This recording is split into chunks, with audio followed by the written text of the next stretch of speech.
خود دارالعلوم میں ہمارے یہاں انگریزی کا شعبہ ہے. دارالعلوم کے کورس کے ساتھ کوئی دوسری تعلیم نہیں ہو پائے گی. السلام علیکم ناظرین، آپ سب کو ہمارے یوٹیوب چینل دین و دنیا میں بہت بہت خوش آمدید. 2 روز قبل ایشیا کا عظیم دینی درسگاہ ازہر ہند دارالعلوم دیوبند نے اپنے لیٹر پیڈ میں وہاں کے پڑھنے والے اسٹوڈنٹ کے لیے ایک نوٹس جاری کیا تھا، جس میں بتایا گیا تھا کہ دارالعلوم دیوبند میں پڑھنے والے طالب علم اپنے طالب علمی کے زمانے میں کسی دوسرے کورسز کا حصہ نہ بنیں، جیسا کہ انگلش اور کمپیوٹر کورسز. اگر کسی کو ایسا کرتا ہوا پایا گیا تو اسے سیدھا اخراج کر دیا جائے گا. المدارس دارالعلوم دیوبند کے اس بیان کے بعد جہاں کچھ لوگ اس بیان کو سراہنے لگے، تو وہیں لوگوں کا ایک تعداد اس بیان کو منفی انداز میں پیش کرنے لگا ہے.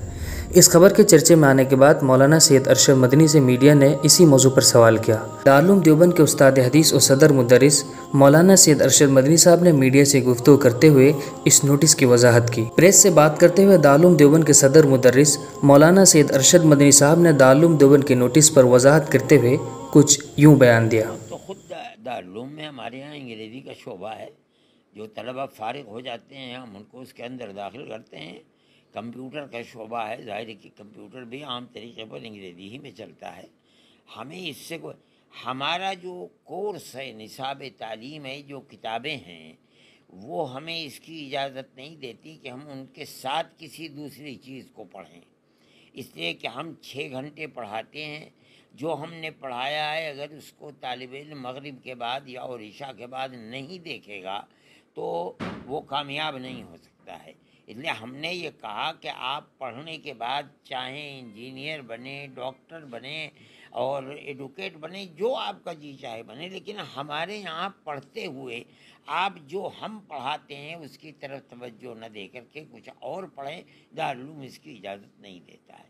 اسی لیے جو ہم نے انگریزی کا شعبہ طے کیا تھا، وہ ہم نے یہ طے کیا تھا کہ ہمارے کورس کو شروع کرنے سے پہلے ہم اس کو 5 سال دیں گے اس کے لیے کہ وہ حفظ قرآن کرتے کرتے، اور بعد میں جو ہمارا 5 سال کا کورس ہے جس میں ہم انگریزی، ہندی، جغرافیہ وغیرہ پڑھاتے ہیں، اس کے اندر ہم اس کو 10ویں پاس کرا دیں گے.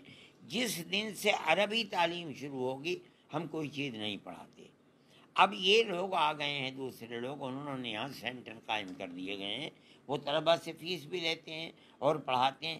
نتیجہ اس کا یہ ہوگا کہ طالب علم ہماری تعلیم کو نہیں پڑھے گا، ان کی طرف توجہ کرے گا. جو مغرب کے بعد اور عشاء کے بعد کا وقت ہے وہ اس کے اندر لگائے گا. تو ہمارے مدرسے کی تعلیم تو دوسرے درجے کی ہو جائے گی. پڑھنے کے بعد جو جی چاہے کرو، ہمارے یہاں داخلہ لے لو، ہم تمہیں انگریزی پڑھائیں گے، یا تم کسی اسکول میں جا کر کے داخلہ لو. لیکن ہمارے یہاں پڑھتے ہوئے ہمارا جو کورس ہے وہ اتنا ٹف ہے کہ اس کے ساتھ کسی دوسرے کورس کو نہیں ادا کیا جا پڑھا جا سکتا. بھائی اتنی ہی بات ہے ہماری. جس طرح سے میڈیا دکھا رہی ہے اس کو مطلب کہنے کا پرتیبند لگا دیا ہے، نیا فرمان جاری کیا ہے. نہیں، نیا فرمان ہمارا ہمیشہ یہی فرمان ہے. دارالعلوم کا یہ قانون ہے کہ دارالعلوم کے کورس کے ساتھ کوئی دوسری تعلیم نہیں ہو پائے گی، اس کو قبول نہیں کیا جا سکتا، ورنہ تو یہ کورس پورا نہیں ہو